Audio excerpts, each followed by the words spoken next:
High সব বন্ধুরা, আর আমার নতুন ব্লগে আপনাদেরকে স্বাগত জানাই। আজ রবিবার, হ্যাপি সানডে সবার জন্য। তো রবিবার আমি এখন থাকতেই ব্লগটা শুরু করলাম। তো চলুন বন্ধুরা, সকাল থেকে তো সব কাজটা সেরেই ফেলেছি।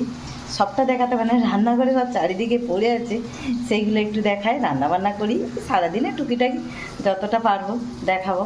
তো চলুন আমার সঙ্গে একটু ব্লগটা দেখতে থাকুন। যেমন পারছি তেমন দেখাচ্ছি একটু একটু করে। আর আপনারা সবাই প্লিজ একটু আমাকে সাপোর্ট করবেন। এই যে দেখুন, আলু ভাজছি। কেন জানেন? একটু মাংস করবো রবিবার দিনে। তো মাংস বলতে জানেন, আমার ফ্রিজে না মাংস কষা আছে।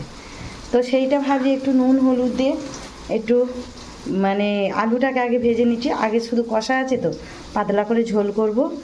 আর ওই যে আমার ভাত বসানো আছে। আর কালকে রাত্রে জানেন খিচুড়ি করেছিলাম। এই যে দেখুন না, খিচুড়ি আর ডিম ভাজাও পড়ে আছে। ভাবছি বার করে রাখছি, প্রচুর ঠান্ডা, জানি না কি খাবে। আর সকালবেলা আমরা চা রুটি খেয়েছি জানেন, এই যে ব্রেড এনেছিল, এই খাওয়া হয়েছে। তো এখন এই রান্নাঘরে আর বিশাল জানেন বন্ধুরা, এখানে প্রচুর গরম। আর মাংস এনেছে আমার কর্তা, ও নাকি জানে না। আমি বললাম তোমাকে কে বলে জানতে? ও বলছে আমি জানিনি। তো সেই জন্য মাংসটাকে ভাবছি আমি একটু নুন হলুদ মাখিয়ে আর রেখে দেবো। নুন হলুদটা মাখিয়ে রাখলে তারপরে অল্প অল্প করে বার করব। আর একটু একটু করে বেশি। আর এই গরমকাল পড়ে গেছে যে জানেন বন্ধুরা, কেউ আর খুব একটা কেউ খেতে চাচ্ছে না। আর আমাদের বাড়ির সবার শরীর খারাপ। সবার বলতে তিনটে প্রাণী আমরা। আমার বর তো একটু আদ্রু খায়, তবু ও রোগা সোগা হলে কী হবে, আর ও আর ঘরে খায়। আর কি বলবো, যাই হোক, আমার ছেলেটার জ্বর হয়েছে। আর আমারও একটু জ্বর জ্বর মতো ভাব, মনটা ঠিক আর হচ্ছে না জানো। সেই জন্য ভাবছি আমারও জেগে বেড়ে চিমনিটার আওয়াজ হচ্ছে দেখুন কত জোরে। একটু নুন হলুদ মাখিয়ে রাখি। ভাবছি 1 কিলো মাংস এনেছে, 500 করে এবার অল্প অল্প করে রান্না করব, ফ্রিজে রেখে দেবো। চলো মাখিয়ে রেখে দিই। এরকম করে আগে করতাম না জানেন বন্ধুরা, এখন করে এরকম আমি বুদ্ধি করেছি, দেখেছি টেস্ট হয় বেশ ভালো। কেননা ম্যাগনেটের মতো করে রাখাতে হয়, বেশ ভালোই লাগে। তো আপনারাও এইভাবে রাখবেন, খুব ভালো লাগে। একটু সর্ষের তেলও দেবো জানেন। চলো একটুখানি সর্ষের তেলও দিয়ে দিই।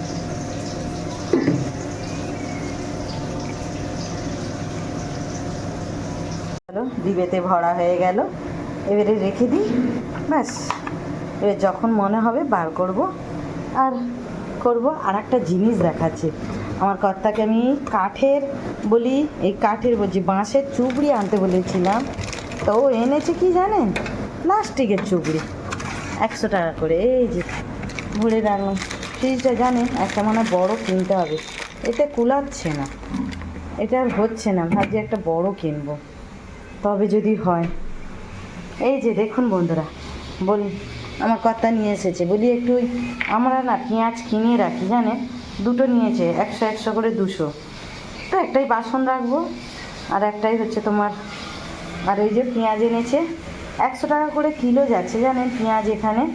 তোমার 100 টাকায় 5 কিলো, তো 10 কিলো এনেছে। আলুও 5 কিলো এনেছে 100 টাকায়। তো যাক 50 টাকায় নিয়ে এসেছে মনে হচ্ছে, 25 টাকা করে কিলো। কত টাকা করে গো জিজ্ঞাসা করতে ভুলে গেছি।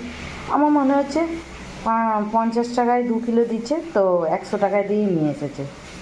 তো যাই হোক, তোমাদের ওখানে পেঁয়াজের দাম কেমন? আমার রসুনটাও শেষ হয়ে গেছে, এই কটা বিকেলে আনবে বলছে, তা আনুক। আমি যা পেঁয়াজ কিনে রাখবো এখন মোটামুটি আমার 7-8 মাস হয়ে যাবে। যে দেখুন এই পেঁয়াজ এনেছে, চলো এতেই রাখি পরিষ্কার করে পেঁয়াজগুলোকে তুলে। জানেন এরকম খুলে মিলে রাখলে না, নিচে রকে রাখলে নোংরা হবে, এই জন্য বলে এতেই তুলে রাখি। বেশ মিলে রেখে দেবো, অনেক দিন হয়ে থাকবে ভালো। দেখুন বন্ধুরা কতটা মাংস আছে। এই একটু পাতলা করে ঝোল করছি আলু দিয়ে, আর এই ভাত দিয়ে খাওয়া হবে। আর একটু উচ্ছে চচ্চড়ি বার করে রাখবো, সেও তরকারি আছে জানেন বন্ধুরা। মোটে কেউ খেতে চায় না, দাঁড়ান চামচে করে তুলি। চলো ঢেলে দিই। দেখুন কতটা মাংস আছে, অনেকটা মাংস আছে, হয়ে যাবে। পুরো মশলা দিয়ে কষে রাখা ছিল। একটা লেগ পিসও আছে, আমার ছেলের হয়ে যাওয়া এখনই লেগ পিসটা। এই যে এই যে দেখুন 1 পিস লেগ পিস হয়েছে। এখন করে আমার ছেলেটাও মাংস খেতে চায় না সেরকম। এবার এতে একটু জল দিয়ে দেবো জানেন, এইটাই মশলাটা ধুয়ে দিয়ে দেবো। চলো জল দিয়ে দিলাম, ব্যাস এবার তরকারিটা হতে থাক। ততক্ষণে পেঁয়াজটা তুলতে তুলতে আবার এখানে চলে এলাম। আলুটা দেখছি অনেকক্ষণ ধরে ভাজছে, হাফ সেদ্ধ হয়ে গেছে, তো বলি জলটা দিয়ে ঢাকা দিয়ে দিই। আর একটু মনে হচ্ছে জল দিতে হবে। জল দিয়ে দিয়েছি, এবার ঢাকাটা দিয়ে দিই, হতে থাক, এক্ষুনি রান্না হয়ে যাবে। আর যদি আমার কথা খিচুড়ি খাই খাবে। চলো এবার পেঁয়াজটাকে তুলে নিই।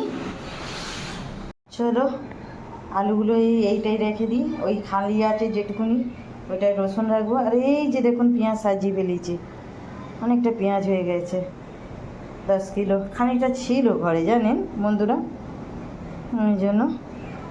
আর আমার কথা দেখবে, এই দেখো বসে আছে আমার কাছে, 1 সেকেন্ড আমার কাছে, আমার সঙ্গে ঝগড়াও করবে, আবার আমার সঙ্গে কাজ ছেড়ে থাকতেও পারে না, থাকে একলা। চলো ঝাটপাট দিই, ভূতটাকে দেখিয়ে দিলাম। আমার বাবা মহাদেব জুটিয়ে দিয়েছে একটা, আর কি করব বলো। ফ্রিজের নিচে একটা পেঁয়াজ পড়ে আছে। হ্যাঁ ঠিক আছে, দেখছি। আগে এখানটায় ঝাড় দিয়ে একটু পরিষ্কার করে নিই, এইখানটায় রাখবো, এইখানটায় ছিল তো, ফ্রিজটাকে একটু সরিয়ে দিলাম। চলো এবার এইগুলো একটু পরিষ্কার করে নিই। আপাতত ওইখানে রাখার চেষ্টা করেছি, এইটাকে ভাবছি এই দরজার সামনে এইখানটাই রাখবো, কিছু করার নেই, জায়গা শর্ট, কিছু করার নেই। পেঁয়াজটা দেখবো খনি, আগে একটু পরিষ্কার করে নিই। হয়ে গেছে তরকারিটা। আমার কথা বলছে আমি ডাল আছে, একটু ডালটা গরম করে দাও, উচ্ছে ডাঁটা দিয়ে খাবে। তাহলে খাবেটাকে বলে এই তরকারিটা করেছি তাই খাবে না। আমি বলি রেখে দেবো, বিকেলবেলা সব মুড়ি দিয়ে খেয়ে নিও, আর নইলে ফেলে দেবো। রাগ ধরে যায়, কেউ খাবার লোক নেই আমাদের। এটা বেশ রঙটা খুব সুন্দর খুলেছে। আর এই যে ডাল, এই যে দেখুন ডাল, আমার কর্তা বললো ডালটা বার করে গরম করে দাও, মাছের মাথা দিয়ে করেছিলাম। আজকে ভেবেছিলাম কাজ কম, কিন্তু না, আমার এইসব আবার পরিষ্কার করতে মানে এক্সট্রা কাজ আরও বেড়ে যায়। এই চুবড়িটা একটু ছোট হলে ভালো হতো, যেন বড্ড বড়, অস্বস্তি লাগছে, ভাবে পাচ্ছি না, জায়গাটা বড্ড জুড়ে রেখেছে। দেখা যাক, কাজ করতে করতে সব যে যার জায়গা সে যা শিফট হয়ে যাবে, তাই না বন্ধুরা। এই যে রান্না কমপ্লিট হয়ে গেছে, এই যে সব বার করে ফেলেছি। আমি চাটনি আছে, একটু ডিম ভাজা ছিল, কালকে সকাল রাত্রে ডিম ভেজেছিলাম, মাংসের ঝোল, ডাল, উচ্ছে চচ্চড়ি, ব্যাস। এবার আমার পুজো টুজোও দেওয়া হয়ে গেছে, সব কিছু হয়ে গেছে, এবার ওদেরকে খেতে দেব। তো আমার রান্না বান্নাটা কেমন হলো তো তোমরা সবাই একটু কমেন্ট করে বলো বন্ধুরা। আর আমার গ্যাসের চুলা টুলাও সব পরিষ্কার করে ফেলেছি। তা যে ব্লগটা এই পর্যন্ত, ভালো লাগলে একটু লাইক করবেন, শেয়ার করবেন, আর আপনারা সবাই ভালো থাকবেন। চলুন শুভ দুপুর, আর আমরাও খাওয়া দাওয়া করতে বসে যাই।